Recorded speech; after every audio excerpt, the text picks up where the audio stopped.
And we continue at 1:05 in the afternoon, broadcasting live from San Francisco, right here on the John Phillips Show. Mr. Randy Wang's in Culver City. John, there's a small city in Sacramento County that has a very distinct honor. The city of Ileton is now too broke to go bankrupt. How are you too broke to go bankrupt? We might find out later. Didn't that happen to Johnny Depp?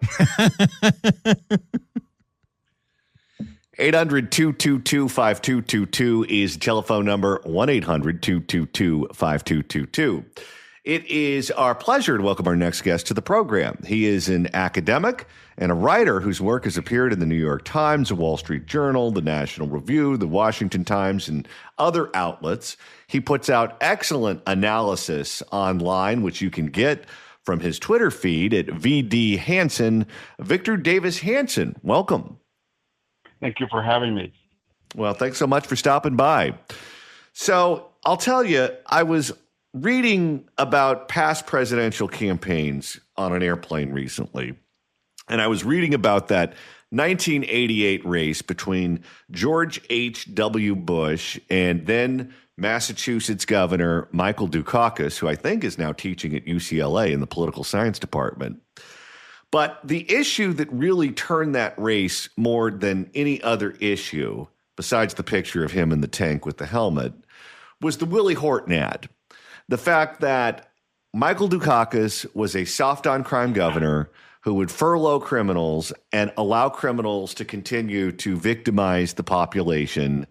And he was so wed to his own ideology that he didn't care about the consequences that the rest of us had to live with.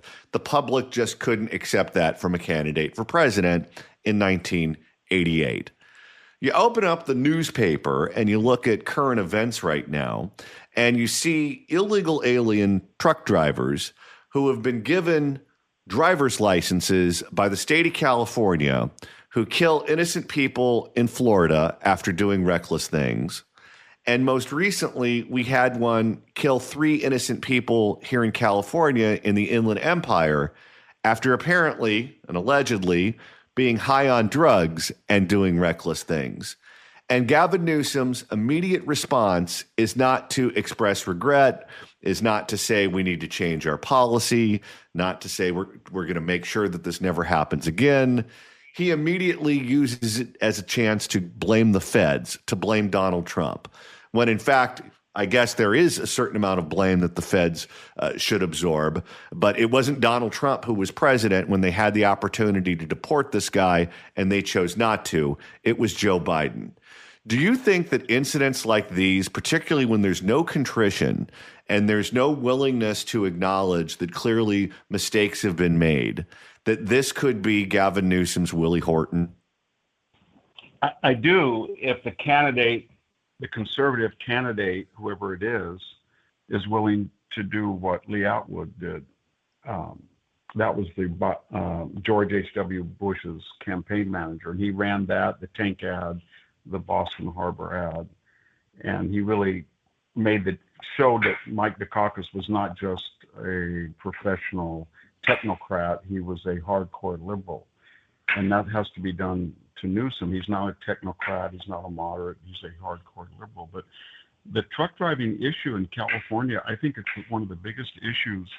Everybody I talk to has had this experience here on the 99 freeway or the I-5 on the west side of the valley, where they're driving and all of a sudden the left lane, the right lane, in some cases where there's 3 lanes, all 3 lanes are full with these truck drivers that are going 70 miles an hour with semis that are weaving back and forth. And when you drive by them, they don't seem to know what to do. They don't know how to signal. They don't know slow down when you get to a traffic slowdown. And I was on the 152 on Pacheco Pass, and 2 truck drivers were going downhill about 75 miles an hour, occupying the entire 2 lanes. So, and I think it's going to get worse. And I think there's a DEI element here, that this administration does not apply the same rules to people who are either here illegally or from foreign countries or on the wrong side the right side of the DI, oppressor, oppress, victim, victimizer binary. And I think people are getting really upset because it's something they see every day. Every single day you talk to someone and they'll say, I was almost killed by a truck driver. Or these people are crazy. They're driving 70, 75 miles an hour. Or I've seen one back up at a food market. They don't know how to back up a truck. And so it's something that's below the radar of the media, but it's growing. It's really affecting the population in a really. It's kind of like the three strikes thing of the 1980s. It just got people so angry, and it's an issue that if Steve Hilton or whoever is the conservative leading candidate can articulate and have good ads, I think it'll be, as you say, a determinative moment. I also think that this is different from other nebulous forms of violence. Usually when politicians, typically Democrats, talk about gun violence, what they're talking about, although they don't frame it this way, is gang violence, where people are shot when they're selling drugs, or people are shot because they come across a rival gang, those sorts of things. And most people don't see gang violence as a threat to them, because if you're not out selling fentanyl, you don't have to worry about a rival gang being upset with you. But all of us go on the freeways. All of us have to commute from point A to point B. And it doesn't matter if you're rich. It doesn't matter if you're poor. It doesn't matter if you're male, female, a child, an elderly person, whatever. We all drive those freeways, and all of our lives are being put at risk if they are giving licenses to people who are fundamentally unqualified and shouldn't even be here in the first place. Yeah, and they don't know how to read English, so that therefore they have no idea what the basic traffic signs say. It's an issue, as you say, it's kind of a perfect storm for the left because it's something that you can't avoid. As you say, it's ubiquitous. Everybody has to be on the freeway at some point, or the highway. It's not even just a freeway. I live on a rural road, and we have maybe 4 or 5 trucks every 10 minutes going at 75 miles an hour. And they drift over the line, and they're from a trucking company where people who are not documented are driving, and that's well known. But it combines so many issues, and they're all, for the left, 30, 70 issues. People are upset about an open border. They feel that DEI exemptions, its time has come, it's over with. They want people treated the same no matter what their race, religion, appearance. They're sick of that. And then they're really angry at California infrastructure. They feel that the money is going either to Medi-Cal or it's going to solar wind, but they're not fixing the roads, they're not fixing the bridges, and the roads are designed for a state. They haven't, parts of the 99 or I-5 have not changed since the population was 20 million instead of 41. So it's something that angers so many people, but for so many different reasons. And they're coming together now with these spectacularly horrific crashes. And there's going to be more of them, unfortunately. And each time there is one, people are going to demand change.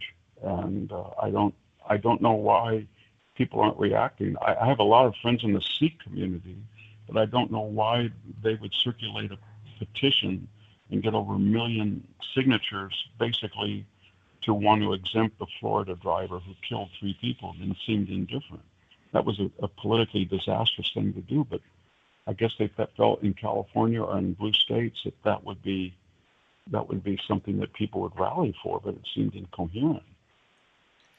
Do you think that incidents like these validate the work that people like you and I do on a daily basis, which is talking about what's not working in California, talking about the failures of Sacramento, talking about the need to fix California? And I get, when I travel around the country, people who come up to me and say, how come you still live in that insane asylum? If you had a brain in your head, you would have moved out a long time ago.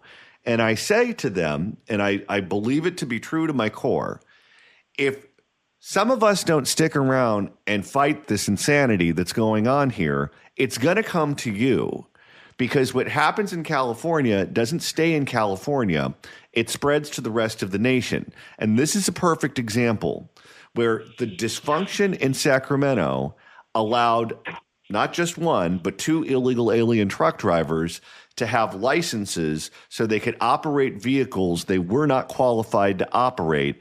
And yes, they killed 3 people in California this week in the Inland Empire, but they also killed people in Florida, because when the state of California gives you a driver's license, that doesn't mean that you just have to stay here. You can go to all 50 states if you want to. And the insanity of Sacramento is killing people in other states. And if people like us don't continue to call them out for their excess, then they're going to continue to do even more of what they're already doing. Exactly. And also because we're the biggest state and we have the biggest economy and the most billionaires, greatest amount of money given Silicon Valley, etc. We're the most influential. So almost every pathology that the nationwide deals with, whether it's transgendered males or the idea you can loot up to $950, that started in the Bay Area and are in California universities or in California cities. And that spreads from California. People look at California that's got all this influence, and it spreads. The other thing is that 40% of California, despite the media propaganda, is still conservative. Even after the 10 million people have left that voted for Reagan and Bukmajian and Pete Wilson. And if you look at state, we're like the 3rd largest red state in the nation. So you have 16, 17, 18 million people who are conservative in California. And that's not a small number, and that can grow. But it's something you just don't want to write off one of the largest enclaves of conservatives and say, you know what, you should just leave because, you're irrelevant. Whereas you're a very large group of people, and you've got to find ways to appeal to independence to win back the state before it destroys itself and you. So yeah, I'm speaking as a 5th generation of someone who lives in this same house. And everybody, it's funny you said that, because almost everywhere I go, people say, either you should have left California or you deserve what you get. If you're not going to leave, don't whine about it. But if everybody had that attitude, this would be a Cuba-like, enclave in America. And it would be very dangerous what it exports daily to the other states. And it is now. I feel the same way. And I'm a 4th generation Angelino. And when people ask me, well, why don't you move? Why don't you leave? I always say the same thing. The state used to function. Believe it or not, California was a well-run state. LA County was a well-run county. We had very good government. We had clean government because of people like Earl Warren and Hiram Johnson before him, where we have the initiative, the referendum, the recall. We have direct democracy tools to keep the legislature in check. We had the nonpartisan offices for local government. We made sure that the parties weren't powerful here. We made sure that the unions weren't powerful here. That's how it used to be. And all of our problems are man-made. And having man-made problems are a pain because they do wreck things in the state that you live in. However, it's not as if we got destroyed by a hurricane or we got destroyed by a natural disaster. Problems made by man can be fixed by man. But there have to be people who stay around to help fix it. If there's no one left to fix it, then guess what? It always can get worse. Yeah, I feel that way, and I feel we have an obligation to those generations you talked about. I mean, the California Water Project, the California Aqueduct, the penstocks over the grid, they were the most impressive in the world at the time. We were way ahead of not just other states, but other nations. There was a time when the UC campuses were not hard left. They were maybe liberal, but those 9 university campuses, the 23 state campuses, 150, that was a model of higher education, vocational training experience at the junior colleges. We invented the coral reef. I can even remember as a young kid reading articles about what a clean and efficient airport LAX was. And the same thing about the Southern California freeways. And affordable housing. California is where you could get a 3-bedroom, 2-bed house if you were in the middle class. So all of those other generations created this for us. And then we came along and systematically tried to destroy it. So it seems to me that before we pass on, our generation that destroyed it, the baby boomers, of which I'm a member, have an obligation to try to rectify the damage that's been done the last 40 years. Because, I mean, there was a time when Pat Brown, a Democratic Attorney General before he became governor, he sued the Sierra Club to make sure we had the California Aqueduct and the San Luis Reservoir, which was critical to the California Water Project. So there was a time when Democrats were sort of where Republicans are today. They weren't loony like they are now. And because, as you say, they're human, we have a human solution. If we stay here and argue and try to elect people and appeal to newcomers. I mean, 27% of Californians were not born in the United States. And I think there's a lot, especially in the Hispanic community, who are in the middle and upper middle class now that are saying, this can't go on, and we're not going to vote Democratic anymore. And that's something that's shocking, but it's happening nationwide, and that holds hope as well. Last question before you go. Nancy Pelosi, the former Speaker of the House of Representatives, is raising money to run for re-election, but she hasn't definitively announced what she plans on doing yet. Something that we usually don't see has happened in that congressional district. Another Democrat has challenged her. Scott Wiener, the state senator, an author of just about every bad policy coming out of Sacramento in recent years, says he is going to take on Nancy Pelosi and challenge her in the primary. Usually, if you try to kill the queen and you miss, that's bad for your career in the long term.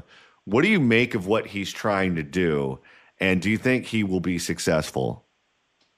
I think there's a chance he could. It reminds me of the dichotomy between Mondami and Andrew Cuomo.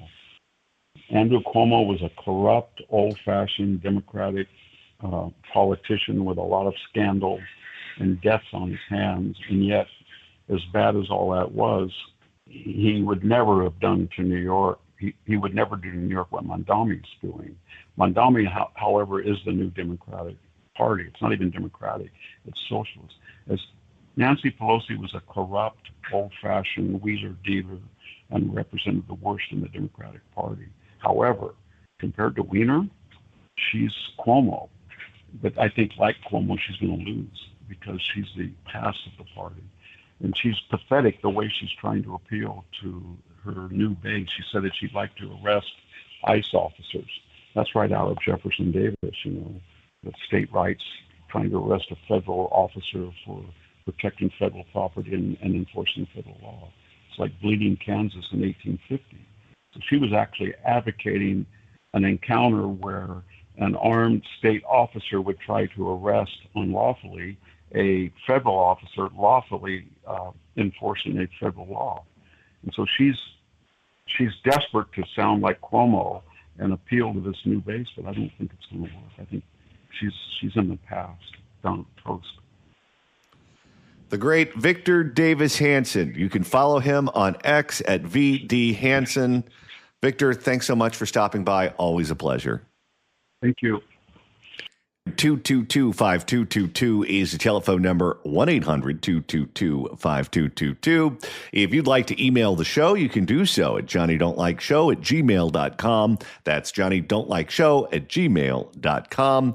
And Randy, now that we've hit the halfway point of today's show, if you want to continue listening to us after we sign off the air at 3, that's easy to do. Absolutely. Absolutely. Just search for The John Phillips Show wherever you get your podcasts. And he said absolutely. Whether it's Apple Podcasts app, Absolutely. iHeart, Absolutely. Spotify, search for The John Phillips Show, hit subscribe, you can download all the episodes. That's right.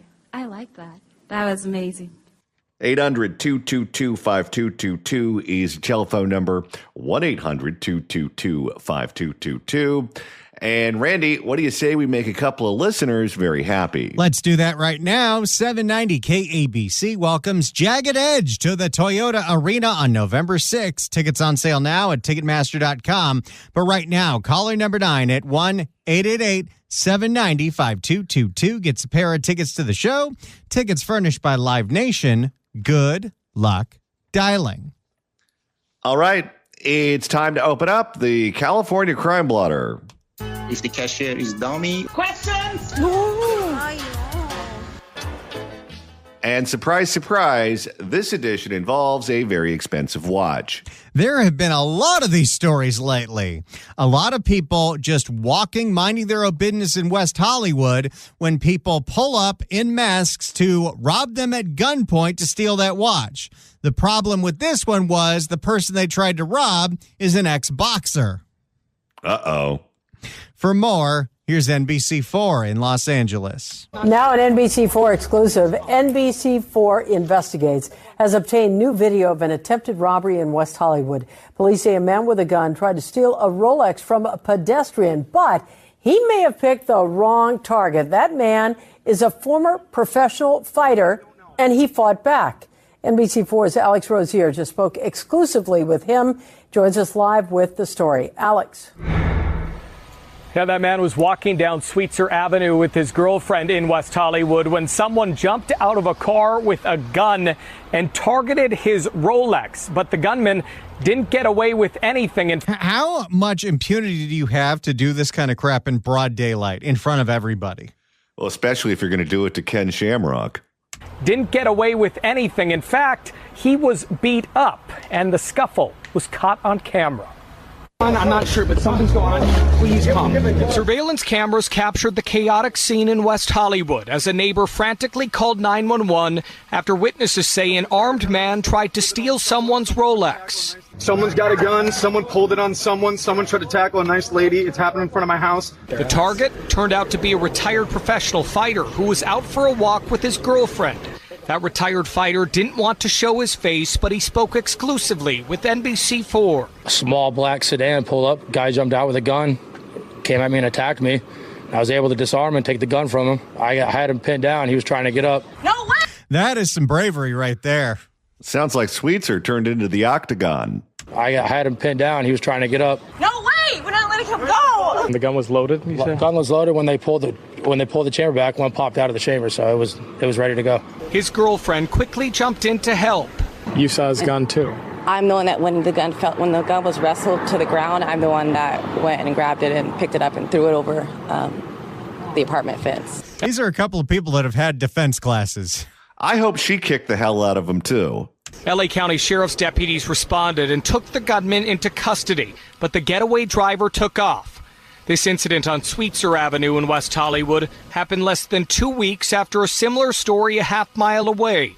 On October 10th, 3 men dressed in all black hopped out of a car on Hacienda Place, then stole a Rolex, wedding ring, and phone from Abram Cortez, who was visiting from San Francisco. I turned around. I saw 3 guys, 2 of them with guns and one with a crowbar, backed up.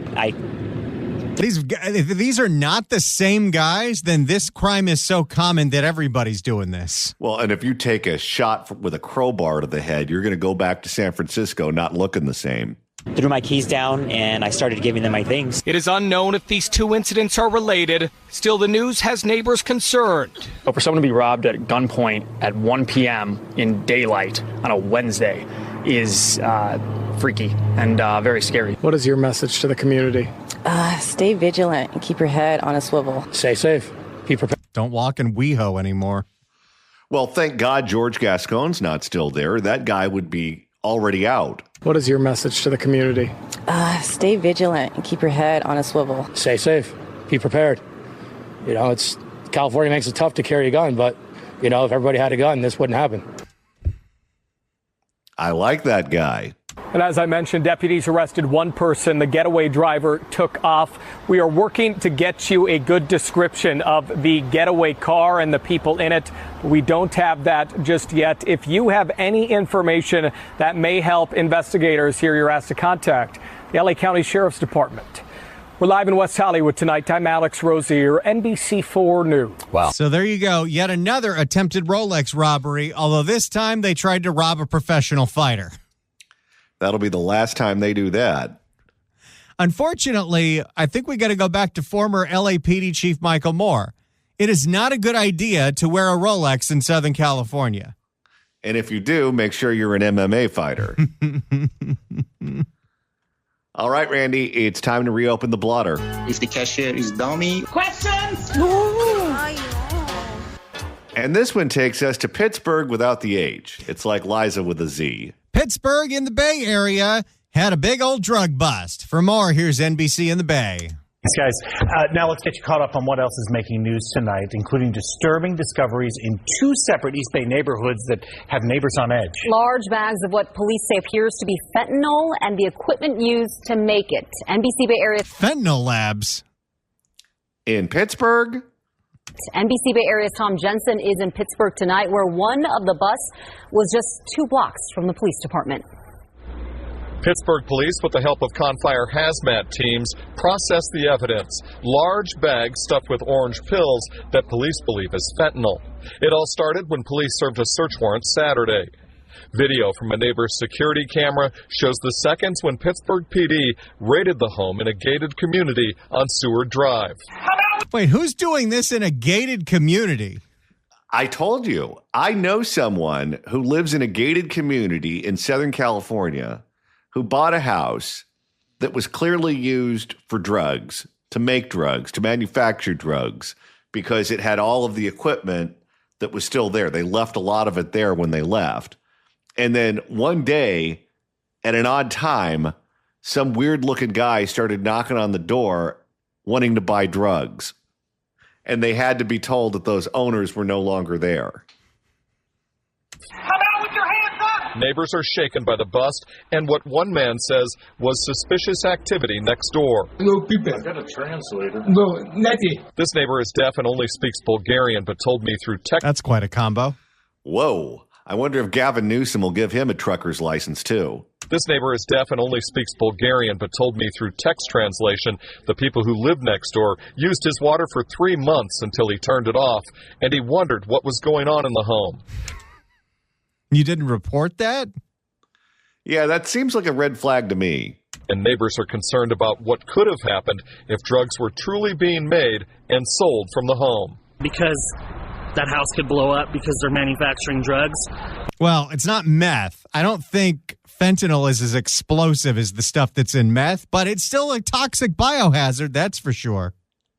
Less explosive than meth. So you got that going for you. But secondly, they could have also been making meth. Who knows?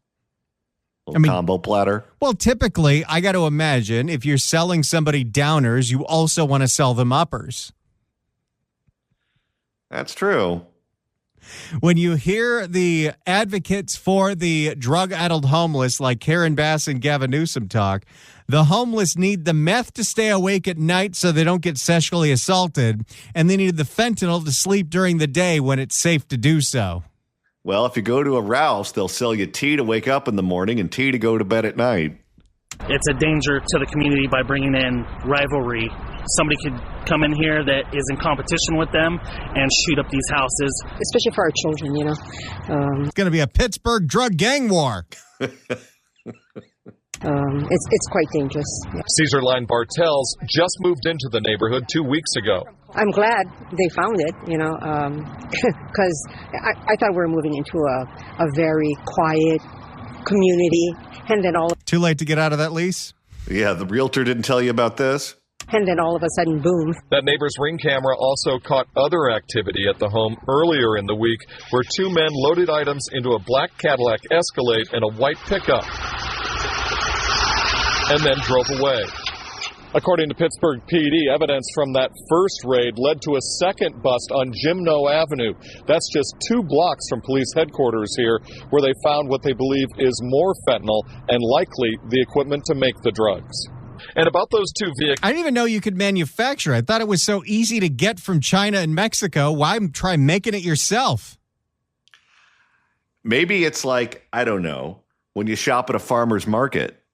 If they find out that the fentanyl was made in Pittsburgh, it has a higher value than fentanyl that was made in China. This is good old-fashioned local fentanyl. And about those 2 vehicles captured on the neighbor's Ring camera earlier in the week, both the truck and black Escalade were parked on Gymno Avenue, where police said they found that second batch of large orange pills. Yeah, it does concern me for sure, especially since it's right here. In a statement, Pittsburgh PD says the hazmat team successfully cleaned up both homes, and there's no danger of fentanyl exposure at either location tonight. In Pittsburgh, Tom Jensen, NBC Bay Area News. So there you go. Gated community in Pittsburgh turned out to have a fentanyl house. And Randy, it's time to reopen that California crime blotter.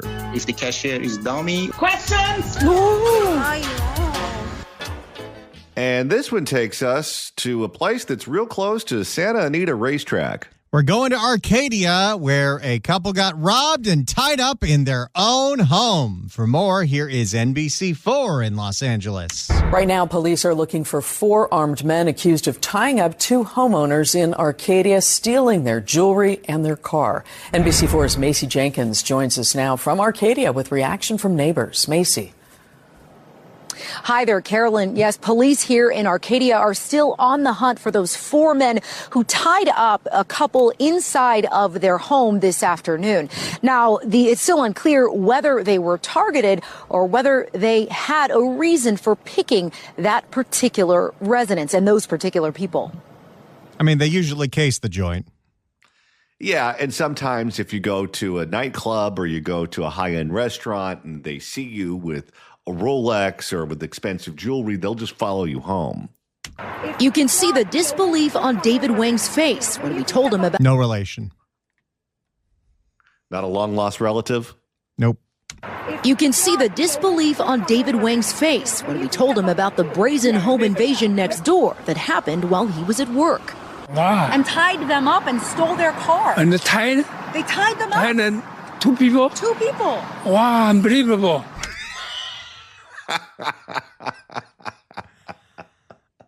I want this guy to react to every news story. Wow, unbelievable. Wow, unbelievable. That would pretty much be his reaction to every story associated with the blotter. Wow, unbelievable. All right, well, you're making the wall. Congratulations, sir. I mean, you're not going to beat City of Dumpy, but it's worth just being nominated. Wow, unbelievable. I'm sure I spelled that wrong. Wow, unbelievable. Scare me. Arcadia Police Department says just before 1 o'clock Wednesday afternoon, 4 men broke in through the front door of this home on West Foothill Boulevard near Michelinda Avenue, 1 block north of the 210 freeway. One of the men was armed with a knife and another with a gun, according to investigators. Together, police say the men tied up the 2 people inside of the home before stealing their jewelry and their car. This is unlike... Couldn't have blindfolded them too so they didn't have to watch? It sounds like these people had a pretty horrific evening.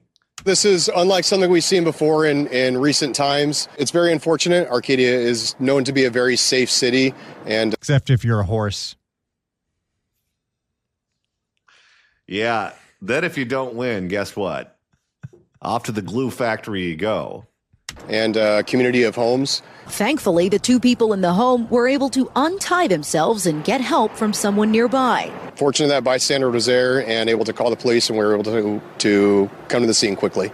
Wang has lived here for 30 years. Normal, yeah. I work here every day.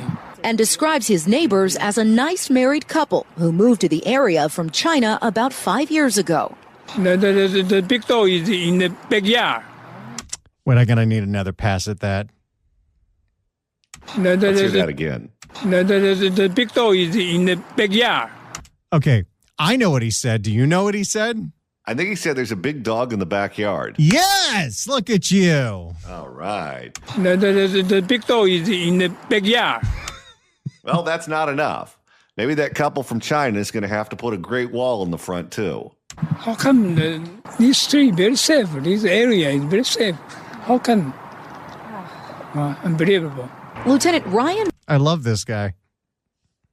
He is almost up there with the ladies from Reseda in terms of reacting to an unspeakable crime. No! I know. Wow, unbelievable. How come this street very safe? This area is very safe.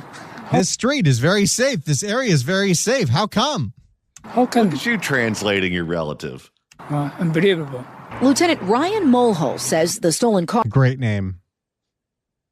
What was the name? Mulhall.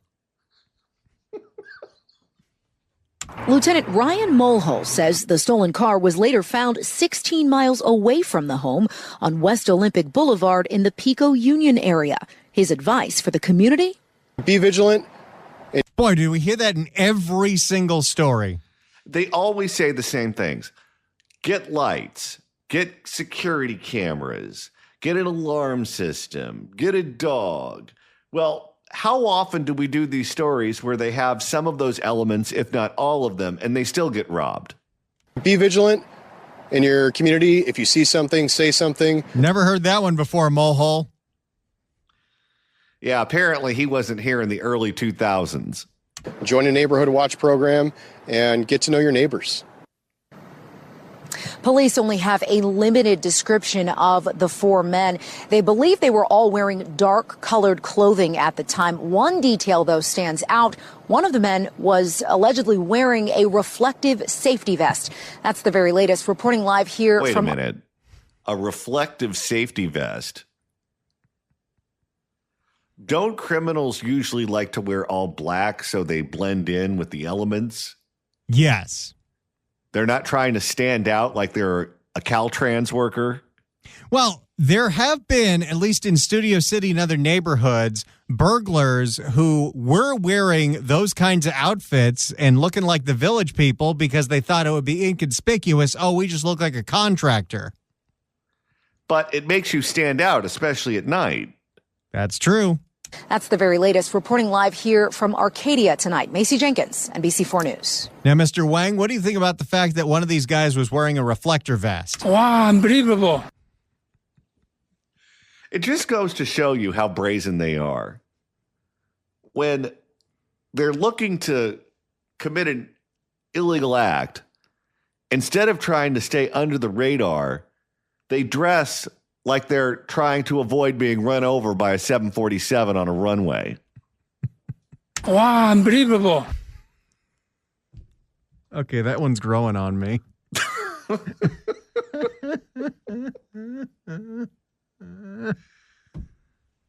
I wonder if he's ever met the Donut Man from Sacramento. Oh, that's a very good question. I mean, I know they're in completely different parts of the state, but you never know. Let's see if Mr. Wang Wow, unbelievable. ever met the donut shop owner from K Street. Okay, you got glare on and you still have donut hole. Maybe they have. I don't know. That would be your worlds colliding, Randy. You know what I would say to that? Wow, unbelievable.